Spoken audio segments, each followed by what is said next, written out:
Day 22. What's good, ladies and gentlemen? We're back. Day 22 of my 31-day Halloween horror movie reviews.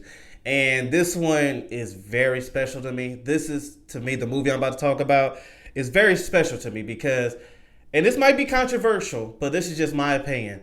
This is one of my favorite, if not the favorite, horror movie of all time for me. And it's Insidious. Insidious did things to me that I don't believe any horror movie has ever done. Not a Friday the 13th, not a Texas Chainsaw, not a Saw, etc. Nothing did what Insidious, especially the first one, did. Shout out to James Wan. He's made classics with Insidious 1 and 2, Conjuring 1 and 2, etc. This one here, man, bro.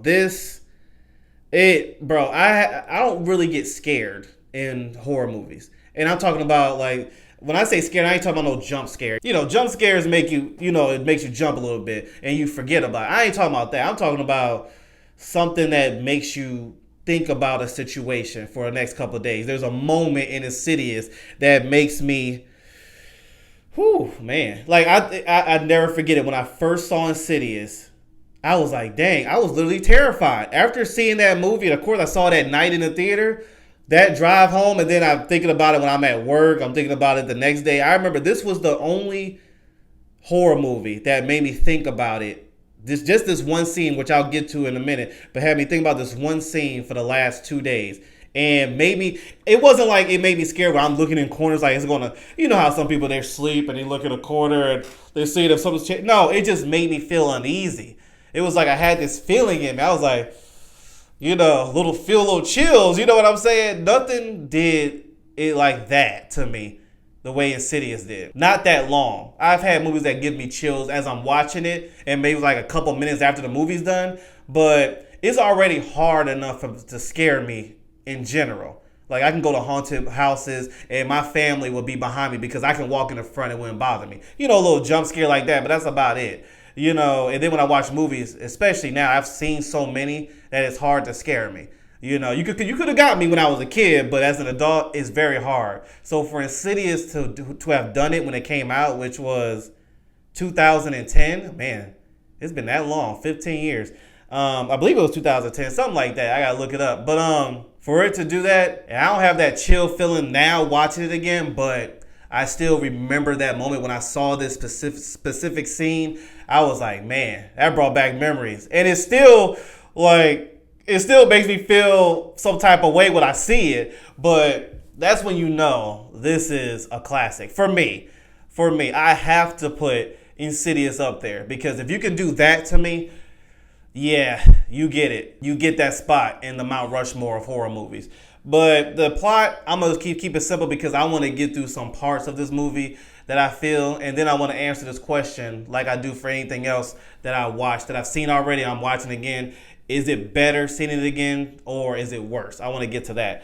A son is in a coma, and the mother and father is trying to figure out what is going on. But in the process of figuring out what's going on, the mother is noticing a lot of weird things happening in her house. There's people in her house running around. There's demons basically terrorizing the household. And once they hire a professional to help figure out what's going on, she lets the family know that he is in the further. And the further is basically a spirit world, and he's getting lost in it. So you got to get him back. But they also realize that this ability, because they found out the specialist, lets the family know that it's an ability that the son has. Okay, we're good. Sorry about that. But there's an ability that the son has to be in the further. It is also recognized that the father has the same thing that the son has, that the father is actually the one who gave this ability to us. So, like a gene thing. So after realizing that, the father's like, okay, I'll go into the further and rescue my son. So he's now in the spirit world trying to rescue. And as that's happening, there's stuff in the real world that's going on messing with the family. So now he has to rescue his son at a certain amount of time, by the way, because if you don't get him at a certain time, he's going to be gone forever. And try to escape safely, because as they're in the spirit world, there's all these different spirits in there. One that used to haunt the father when he was a kid, and there's also this red demon as well. So they're trying to escape that and get out of there in one piece. If they can, the family will be good and they can rescue, they can help the son not be in those situations again. But then there's a twist at the end. And that is what I want to talk about. So now that you got a little bit of the plot, there's a little bit more in there, but I want y'all to watch this one. Like, it's Halloween, it's the holiday. Even if it's not Halloween, I think this is a good story, good atmosphere to make you feel uneasy, everything. Great acting, everything. But now I want to get to the part that terrifies me to this day. Well, I don't get terrified now, but it makes me remember that feeling of being terrified.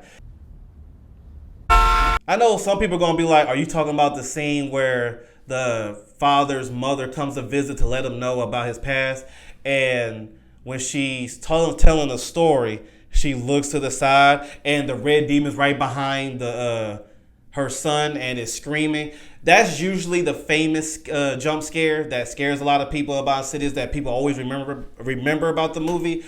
For me, that wasn't it. The main situation in this movie that always startled me and at that time terrified me for a couple days was at the very end when the father rescues his son, gets out of the further or the spirit world. The family's happy, it's all looking good and everything, and they tell the specialist, you know what, thank you for saving our family. The father's thanking him, the father's being very warm and all that.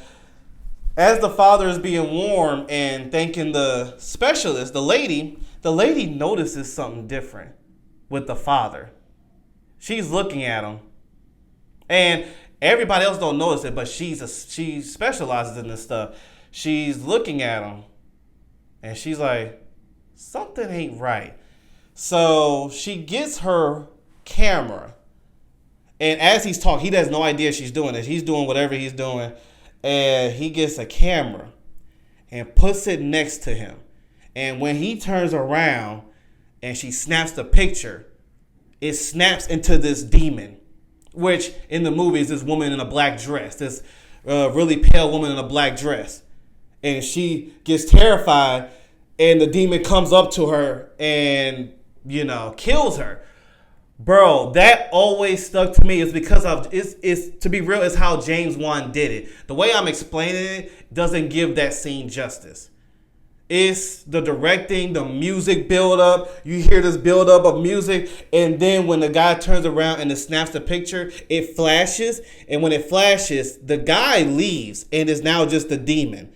And it's basically telling you that the father is now possessed, which then builds for the second movie. Bro, it's still, I'm uneasy when I see it now to this day because it's all, like I said, it's all this music. It's and then when they take the picture, it goes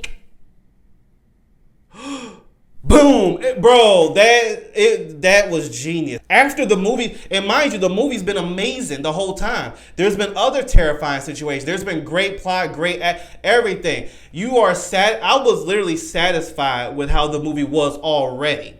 The movie has one of the most horrific music selection. What was the song? Tiptoe Through the Tulips or something like that?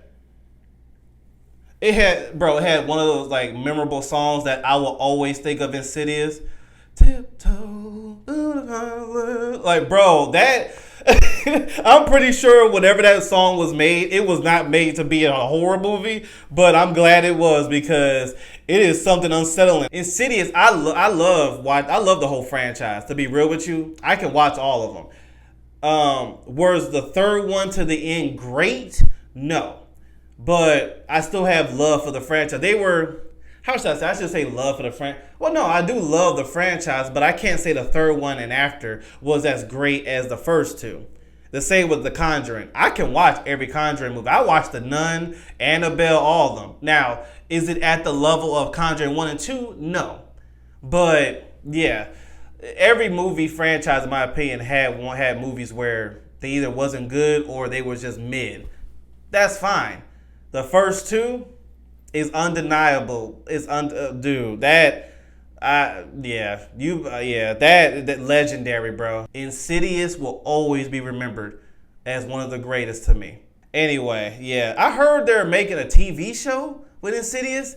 I hope it's not with this family because The last one, what was the last one called? I forgot the title, but Insidious 5, it ended on a good note with the family. Like, we can move on from there. If they're going to do another Insidious, I mean, I wish they didn't, but maybe they'll have great storyline. I don't know. Maybe it could be. Just don't bring that family back. Let them be in peace. Start something else. But we'll see with that. But yeah, Day 22, great movie. I love that movie. This was me just praising it, and that's fine. Because to me, this is one of the greatest, if not the greatest. But let me know what is your greatest. Let me know yours in the comment section. But yeah, see you in 23.